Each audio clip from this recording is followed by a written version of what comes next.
en su capítulo 2.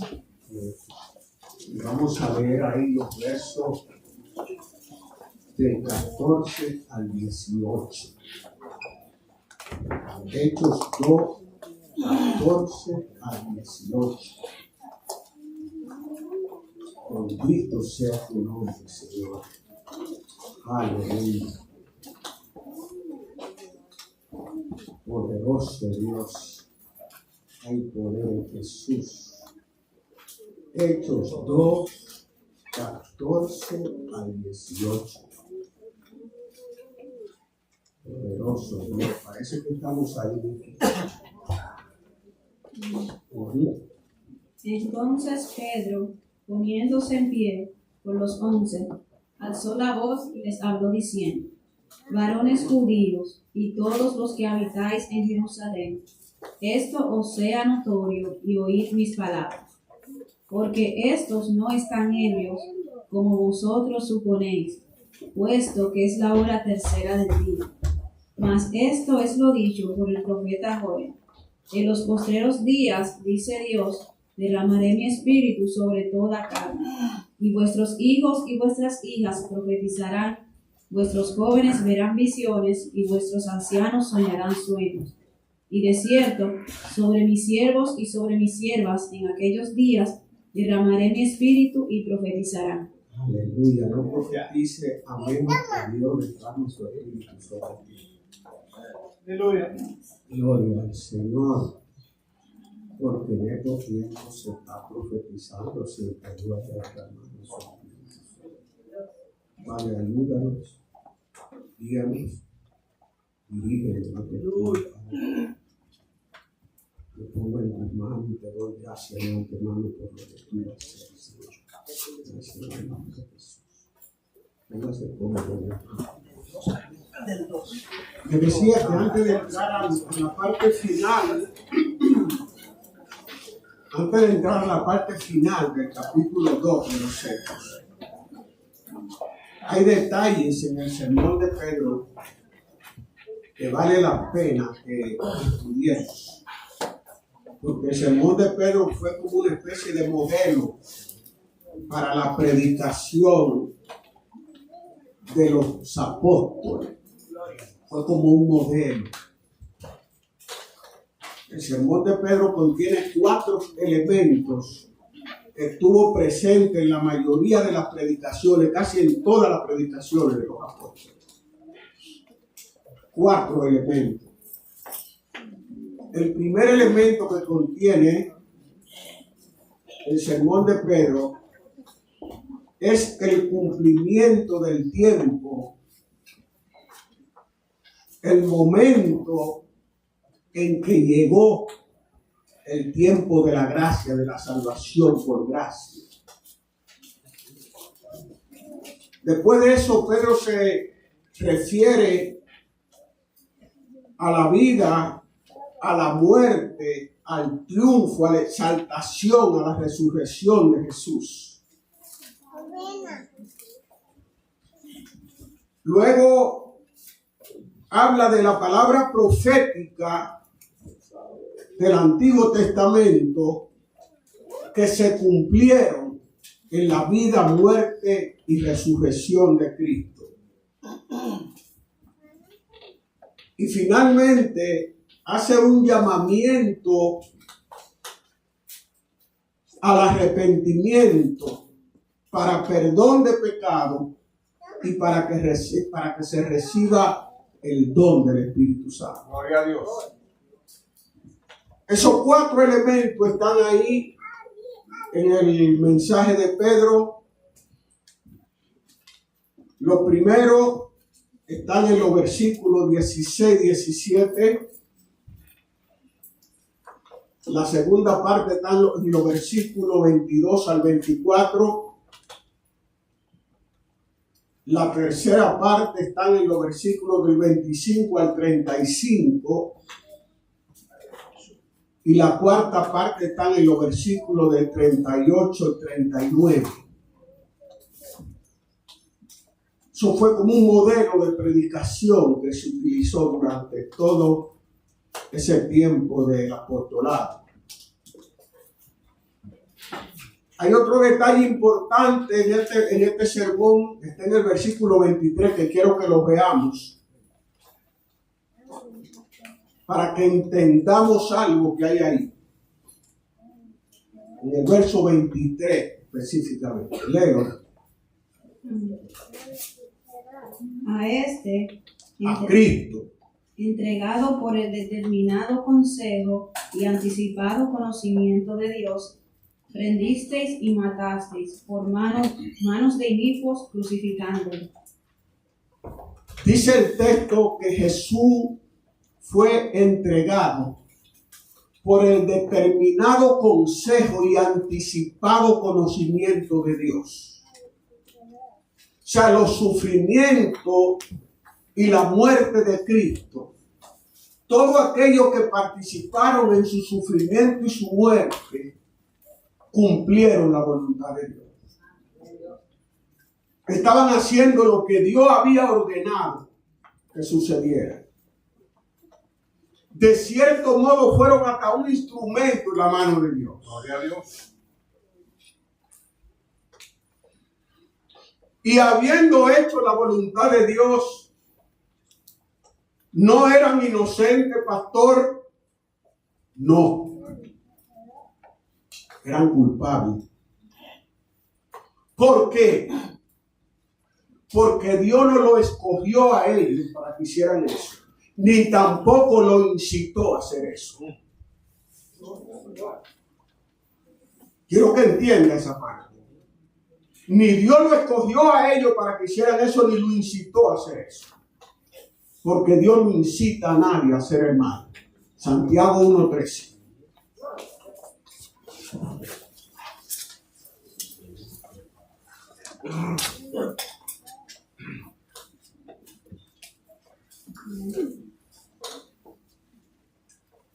Cuando alguno es tentado, no diga que es tentado de parte de Dios, porque Dios no puede ser tentado por el mal, ni Él tienta a nadie. Dios no escoge a nadie para que haga el mal. Eso es algo parecido a lo que ocurrió con Judas y Jesús. Gloria a Dios. Jesús dice, yo cogí 12. Escogí 12. Y uno de ellos es diablo. Gloria a Dios. Juan 6:70.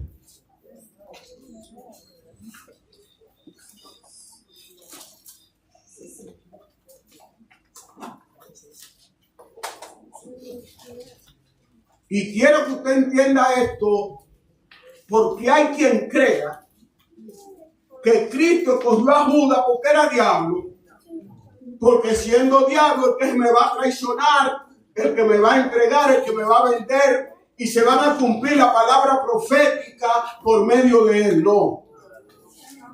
Jesús escogió un apóstol para el ministerio del apostolado.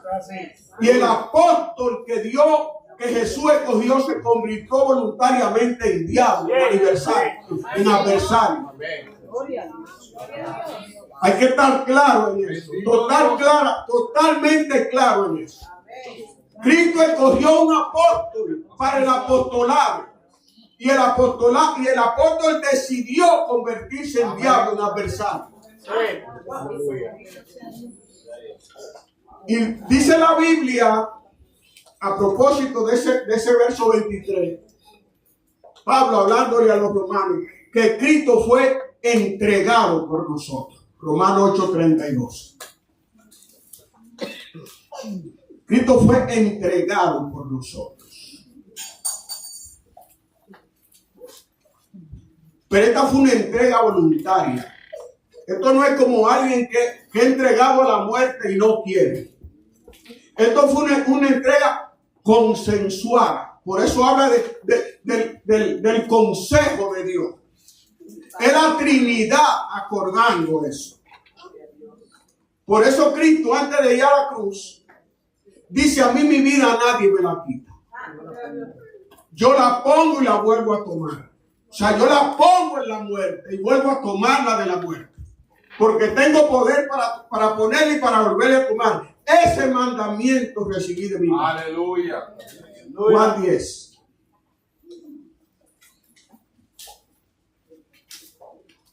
(17-18).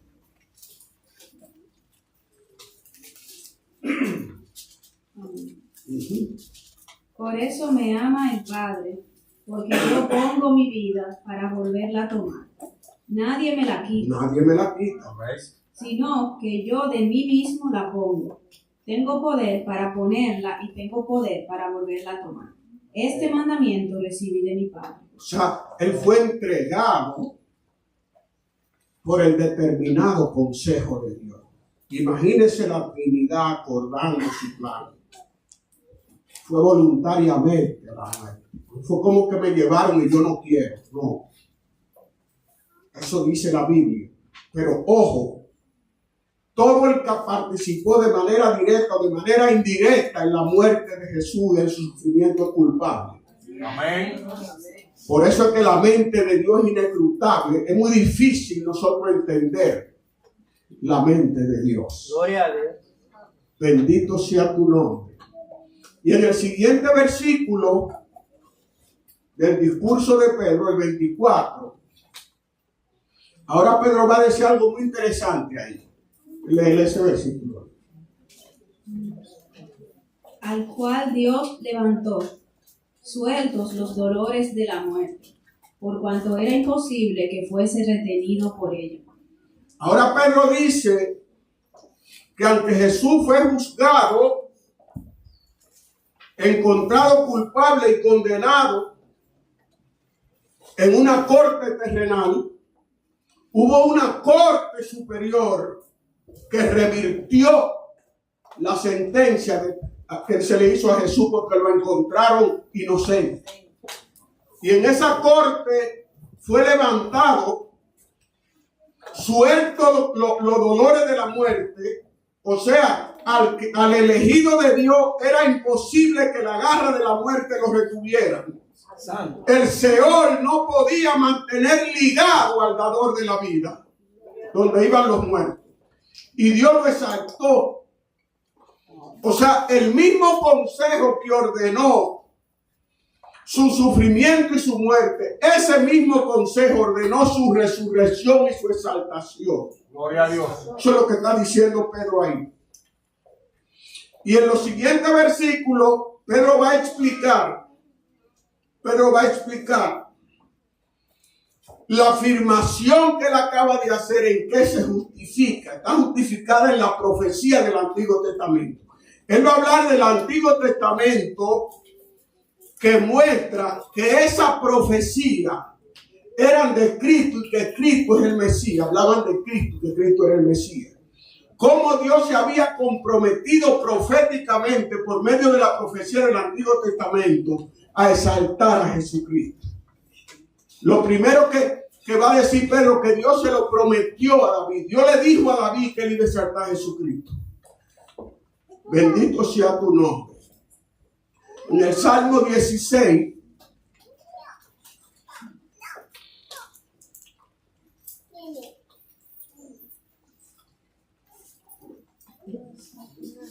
los versos del 8 al 11.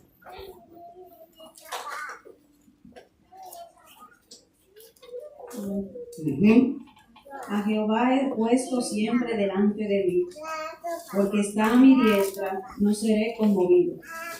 Se alegró por tanto mi corazón y se gozó mi alma. Mi carne también reposará confiadamente, porque no dejarás mi alma en el Seol, ni permitirás que tu santo vea corrupción. Me mostrarás la senda de la vida, en tu presencia hay plenitud de gozo, delicias a tu diestra para siempre. Eso no lo podía decir David refiriéndose a él mismo. ¿Por qué? Porque el cuerpo de David se pudrió y sus huesos están ahí en una tumba que todo el mundo sabe dónde están. O sea, él no permitió que su santo viera corrupción. Eso estaba profetizado en varios años.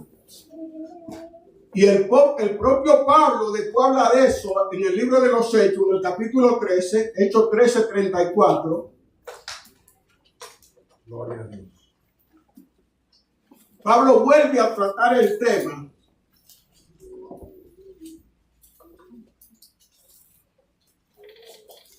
de cómo por medio de David, por medio de Isaías en este caso, Dios declara que no permitiría que su santo viera corrupción, que sería exaltado. Lo que pasa es que aquí lo dice con otra palabra, en Isaías 55:3. Habla de las misericordias firmes de David. Leo Hechos o... No, Isaías 55:3.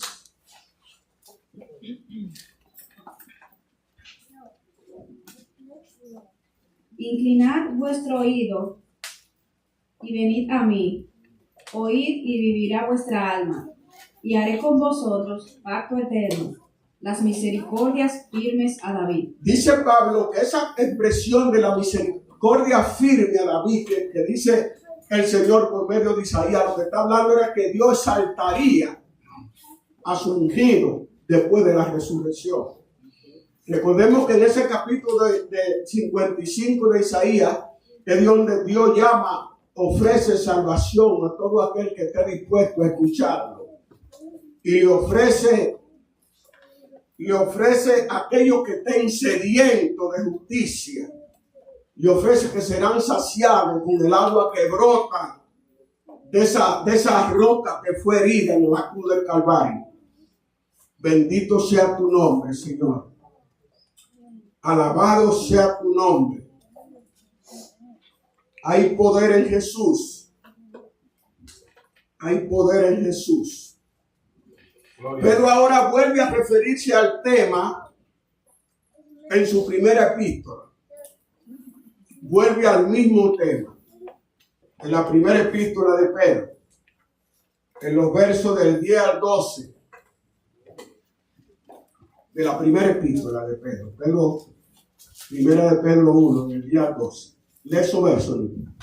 Amén.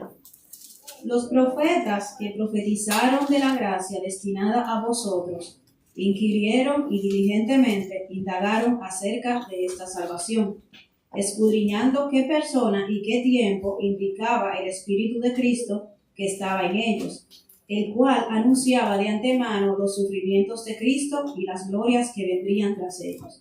A estos se les reveló que no para sí mismos, sino para nosotros administraban las cosas que ahora os son anunciadas, por los que os han predicado el Evangelio por el Espíritu Santo, enviado del cielo. Vamos a ver si aclaramos un poco esto.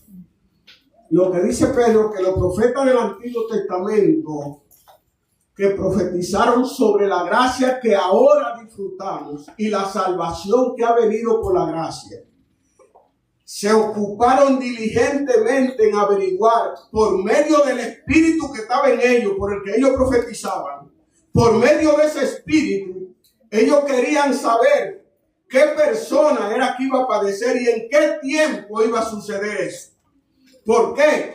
Porque por el mismo espíritu a ellos les fue revelado que ellos no iban a disfrutar de esa gracia, sino que era para nosotros. Gloria a Dios. Entonces lo que Pedro está diciendo, en otra palabra, es: la persona es Cristo y el tiempo es ahora. Gloria a Dios. La persona es Cristo y el tiempo es ahora. Ahora sabemos que los postreros tiempos empezaron con la primera venida de Cristo, por la profecía de Joel, y que esos tiempos culminarán cuando Cristo haga su segunda venida. Bendito sea tu nombre, Señor. Alabado tu nombre, Señor. Hay poder en Jesús. Hay un detalle de ese sermón de Pedro que nosotros también debemos conocer. Y es el versículo 40 de Hechos 2. Y con otras muchas palabras testificaba y les exhortaba diciendo: sed salvos de esta perversa generación. O sea, lo que Lucas revela ahí es un extracto del mensaje. Es el corazón del mensaje. No es todo el mensaje de Pedro. Por eso dice que con otras muchas palabras que dijo Pedro, le testificaba. A lo mejor Pedro dijo ahí yo estaba en el monte de la transfiguración. Lo que pasa es que en ese momento no se lo podía decir a nadie. Y habló del monte de la transfiguración y de muchas cosas que ellos vivieron con Jesús, que Jesús le dijo que no la divulgaran en ese momento. ¿Quién sabe cuántas cosas testificó Pedro ahí? Pero ese nada más es el corazón del mensaje de Pedro. Eso que se registra ahí. Eso es un chin. Eso es un poquito. Por eso dice que con otras muchas palabras le testificaba y lo exhortaba a escapar de lo que espera esta generación perversa. Gloria a Dios. Será aquella generación nada más. Aleluya. Bendito sea tu nombre, Señor. Alabado sea tu nombre. Lee el verso 41. Así que los que recibieron su palabra fueron bautizados, y se añadieron aquel día como 3,000 personas. Así que los que recibieron su palabra fueron bautizados, y se añadieron aquel día como 3,000 personas. La iglesia quedó constituida con los 120 que estaban en la casa donde sopló el viento recio del Espíritu y fueron llenos del Espíritu Santo. Pero ese mismo día se añadieron como 3,000 más. Y con esos 3,000 se cumplió una palabra que Jesús le había dicho a sus discípulos, que están registradas en Juan 14:12, donde Jesús dice: el que cree en mí, hará las obras que yo hago. Y aún mayor que yo, porque voy al Padre. Amén. En un solo sermón que Pedro predicó, le añadió más seguidores a Jesús que todo lo que él se ganó en todo su ministerio.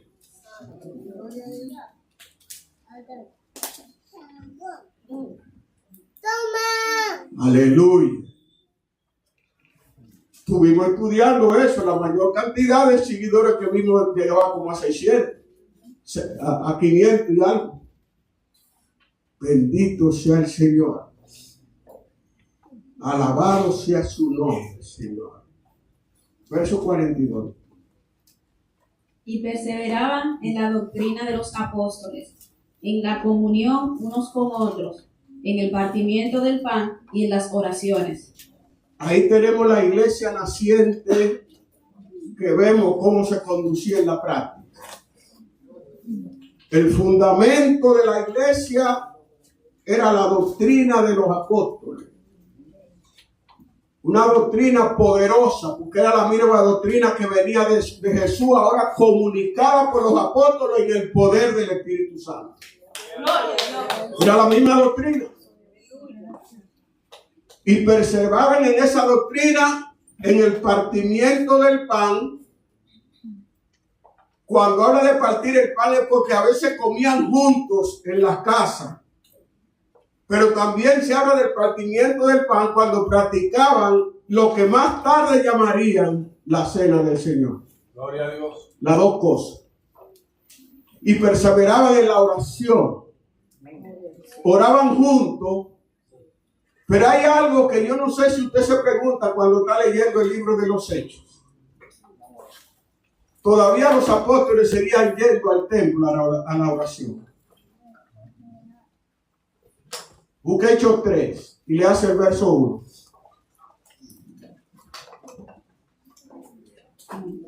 Pedro y Juan subían juntos al templo a la hora novena, la de la oración.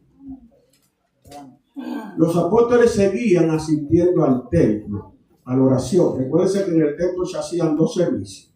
Se hacía un servicio en la mañana de ofrenda y uno en la tarde de sacrificio y de oración. Ellos durante algún tiempo se mantuvieron yendo al templo a orar. Gloria al Señor. La Biblia no dice a partir de qué momento ellos dejaron de ir al templo a orar. Pero ya esa ida al templo a orar no tenía mucho sentido. Déjeme decirle por qué.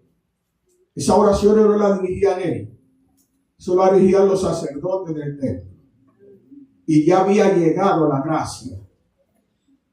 Ya esas oraciones no tenían poder de Dios. ¿Me está siguiendo? Gloria a Dios. ¿Me está siguiendo? No sé por qué ellos siguieron yendo al templo, pero a partir de algún momento dijeron, hey, no más. No más. Pero ahí dice que siguieron yendo al templo. A pesar de que ellos también hacían sus oraciones.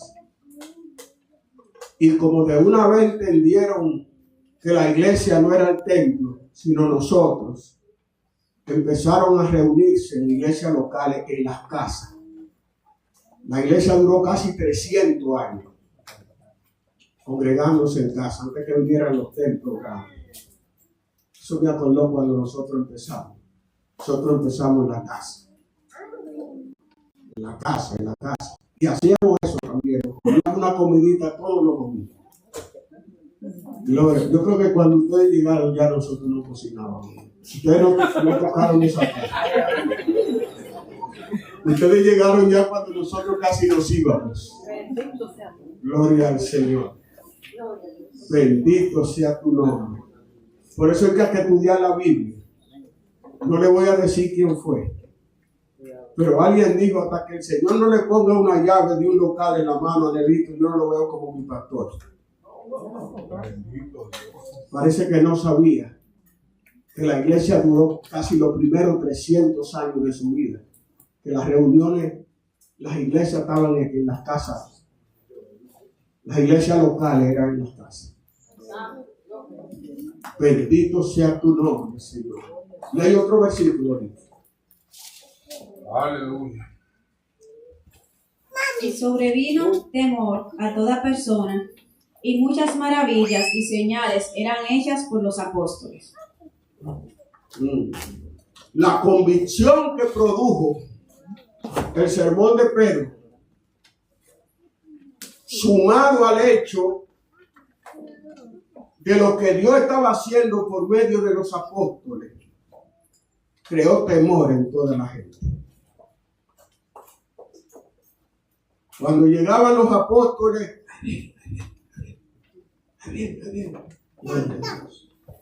bendito sea tu nombre. Yo no quiero que la gente no tenga miedo, pero quiero que llegue un momento en que la gente vea a Cristo en nosotros. Que la gente vea a Cristo en nosotros. Que vea a Cristo en nosotros. Amén. Gloria al Señor. Bendito sea tu nombre, Señor. Hay dos cosas del discurso que no la podemos dejar. Dos cosas del discurso.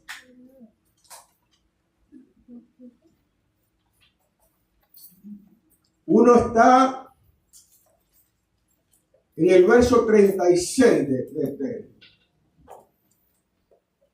de Hechos.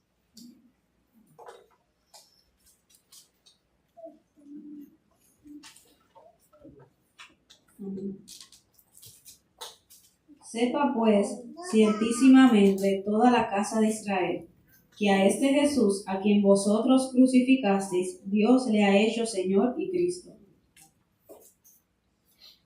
Gloria al Señor. En Pentecostés tuvo su cumplimiento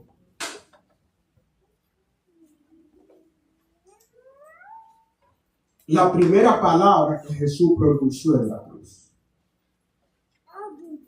Que fue una oración intercesora a favor de su verdugo. Padre, perdónalos, porque no saben lo que hacen. Como el estudio de adulto hoy me recordaba yo eso. ¿Por qué usted dice eso, pastor? De acuerdo al mensaje de Pedro, dentro de esas 3,000 personas que se salvaron, de seguro que había personas de las que estaban frente a Pilato voceándole crucifica. Aleluya. Eso es lo que dice Pedro. Eso es lo que Pedro dice ahí. Los que se salvaron nada más no fueron los que fueron a Jerusalén de las ciudades. Ahí estaban también de eso. De esos que voceaban, crucifícalo. Y el mismo día de Pentecostés, el primer día de la iglesia, se cumplió lo que Jesús le pidió al Padre. Perdónalos porque no saben lo que hacen. Gloria a Dios. Gloria a Dios. Y aquí hay alguien sentado. Yo me miré para arriba, que el Señor le dice esta tarde: a ti, varón, perdónala, aunque ella sí sabe lo que hace. Aleluya.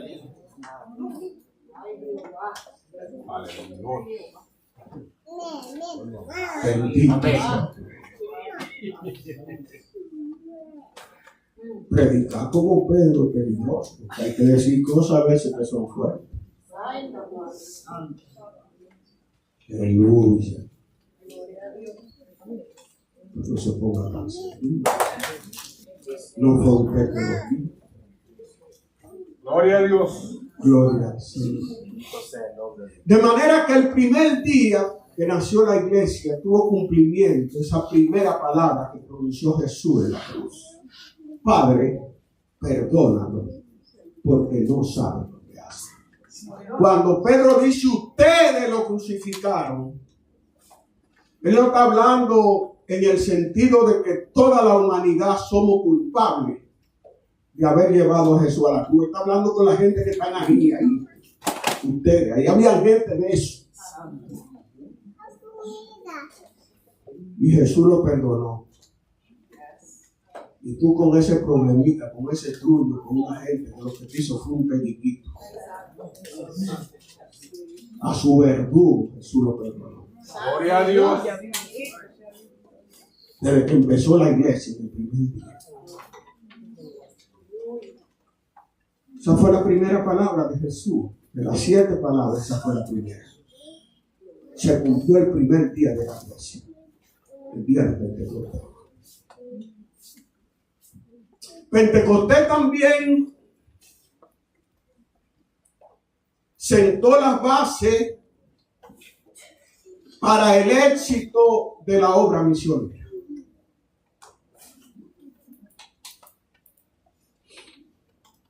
Le diré cómo. Ahora mismo se lo diré. Les decía hace unos días que en el segundo viaje misionero Pablo estableció la iglesia de Corinto. En uno de los sitios donde Pablo encontró más resistencia a la predicación del evangelio fue en Corinto. Ahí fue en Corinto donde él se sacudió los vestidos y le dijo a los judíos: soy libre de la sangre de ustedes. Gloria a Dios. Me voy para los gentiles. Porque lo amenazaron. Lo amenazaron hasta con golpearlo. Pero Jesús le apareció en visión. Jesús le da visión a los que son fieles. Aleluya. Gloria a Dios. Jesús le da visión a los que son fieles. Y veamos lo que le dijo Jesús. Vaya conmigo a Hechos 18. Oh, bendito sea tu nombre, Jehová.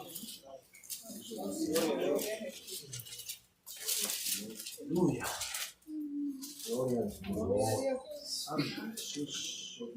Lea los versos 9 y 10. Me está quemando el Espíritu Santo. Aleluya. Quemando el Espíritu Santo. Siento el fuego del Espíritu Santo. Gloria a Dios. Versos 9 y 10. Entonces el Señor dijo a Pablo en visión de noche: no temas, sino habla y no calles, porque yo estoy contigo y ninguno pondrá sobre ti la mano para hacerte mal, porque yo tengo mucho pueblo en esta ciudad. Aleluya. Habla y no calle. Nadie te pondrá la mano. Yo tengo mucho pueblo en esta ciudad. Cuando tú lees eso, tú te preguntas, pero ¿y ese pueblo en esa ciudad si ahí no se había predicado el evangelio? Gloria a Dios. Aleluya. Pentecostés. Pentecostés. Aleluya. ¿Por qué Pentecostés? Lea el versículo 5 del capítulo 2 de Hechos.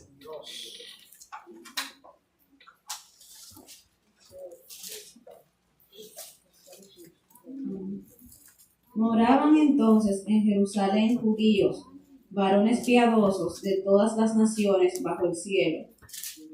Dentro de esos 3,000 que se convirtieron, había personas de todas las naciones bajo el cielo. Porque desde el día de Pentecostés Dios empezó a preparar el terreno para el ministerio misionero, para la misión. Dios sabe hacer las cosas. Y ahí era que venía el pueblo. Llegaron de Pentecostés, predicaron, se ganaron gente que ellos no sabían. Y cuando los misioneros llegaron, ya el terreno estaba preparado. Alabado Dios. Bendito sea su nombre, Jehová. Que Dios me sabe. Que Dios me sabe hacer las cosas. Oh, bendito sea el Señor.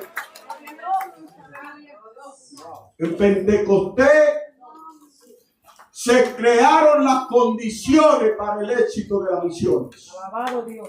Habían personas que se convirtieron de todos los países ahí. Por eso que Dios le dice a Pablo, yo tengo mucho pueblo. Yo me imagino Pablo dirá, ¿y de dónde vino este pueblo? De Pentecostés.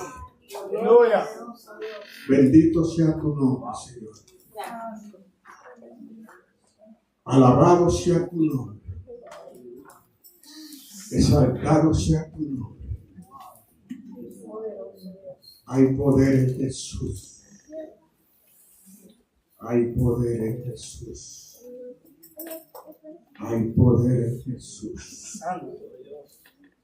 Hay poder en Cristo. Verso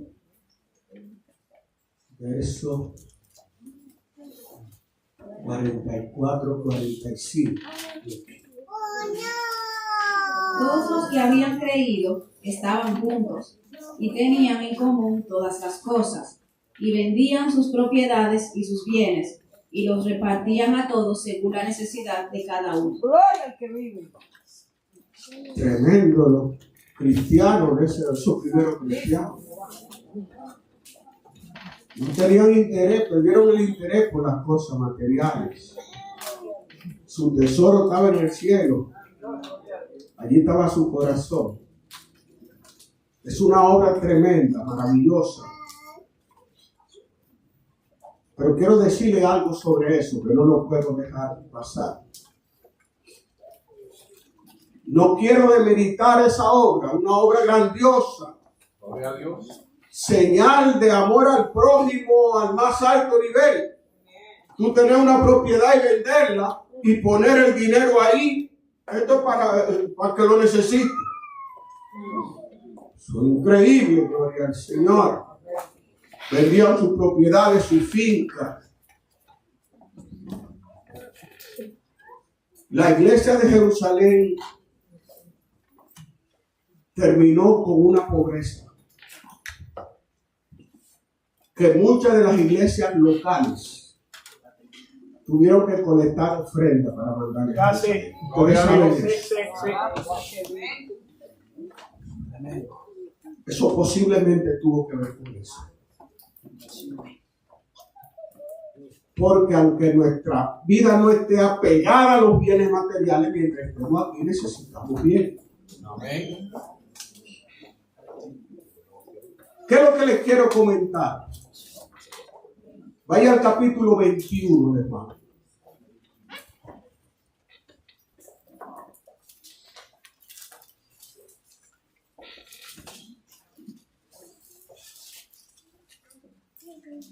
Oh, bendito sea tu nombre, Señor.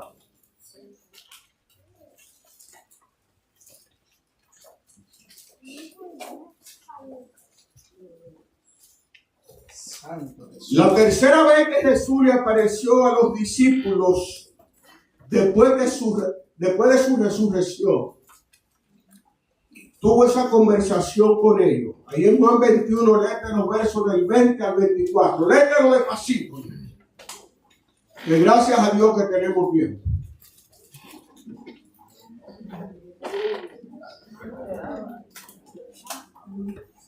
Volviéndose Pedro, vio que le seguía el discípulo a quien amaba Jesús. Detente un momentito, ahí déjeme ponerlo en contexto.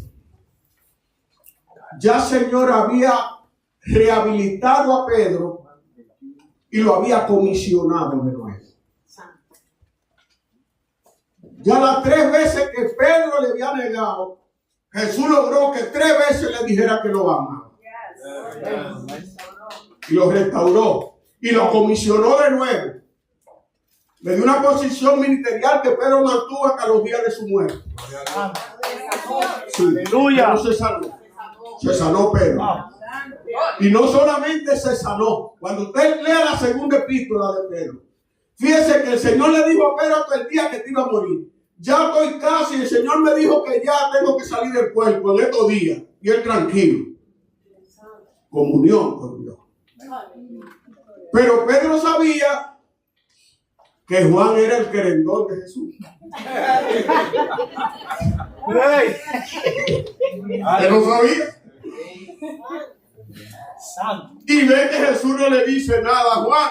Y le dice: Señor, ¿y de qué? ¿Y qué de él? Léelo, ahí en la Biblia lo dice mejor que léelo a partir del 20. Volviéndose Pedro, vio que le seguía el discípulo a quien amaba Jesús, el mismo que en la cena se había recostado al lado de él y le había dicho: Señor, ¿quién es el que te ha de entregar? Cuando Pedro le vio, dijo a Jesús: Señor, ¿y qué de este? Y Jesús le dijo: si quiero que él quede hasta que yo venga, ¿qué a ti? Sígueme tú. Sigue leyendo otro versículo. Creo que falta un versículo. Sí, lee lo que falta. Este dicho se extendió entonces entre los hermanos, que aquel discípulo no moriría, pero Jesús no le dijo que no moriría, sino: si quiero que él quede hasta que yo venga, que a ti. Eso lo escribe el mismo Juan. Juan es que está escribiendo eso que tuvo la experiencia. El dicho de que le dijo Jesús a Pedro provocó que la persona pensara que Jesús vendría por segunda vez sin que Juan hubiera muerto. ¿Me siguen? Entonces pensaron, entonces Jesús viene de una vez. Entonces, si Jesús viene de una vez, ¿para qué casa? ¿Para qué fin? ¿Para qué propiedad? Salgamos de todo esto. Salgamos de todo esto. Él viene de una vez. Y he sacado el punto, no porque quiera rentarle mérito a lo que hicieron esos primeros discípulos. Ese no es el punto.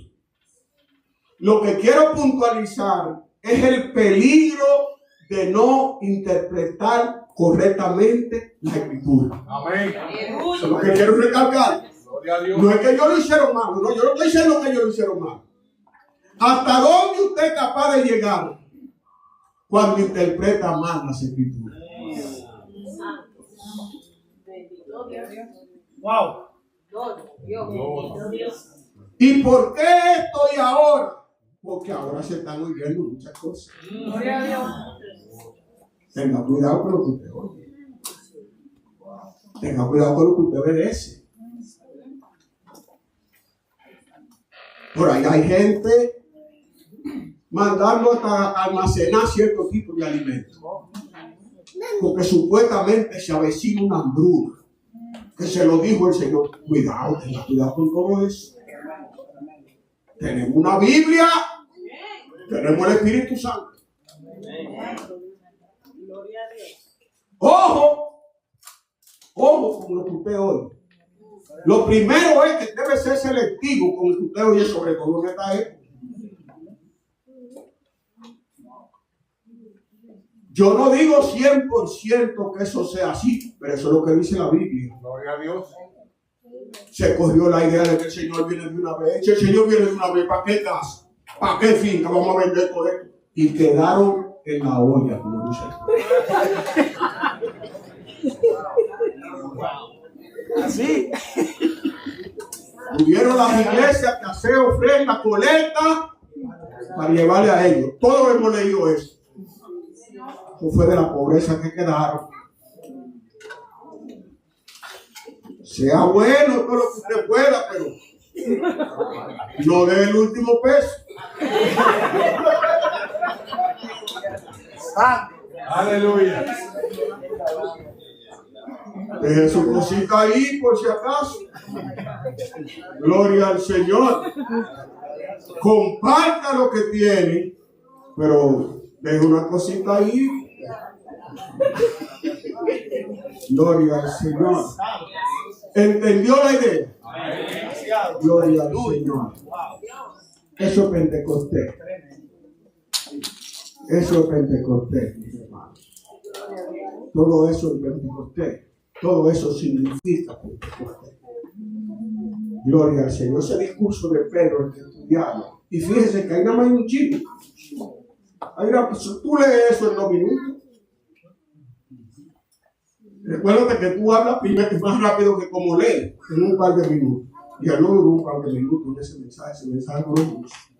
O sea, que es el extracto, es el corazón del mensaje. Gloria al Señor. Y en ese corazón del mensaje están los 4 elementos que yo le dije, que eso siempre se mantuvo a todo lo largo de la iglesia primitiva, durante el ministerio del apóstol. Gloria al Señor. Si engañado más mío.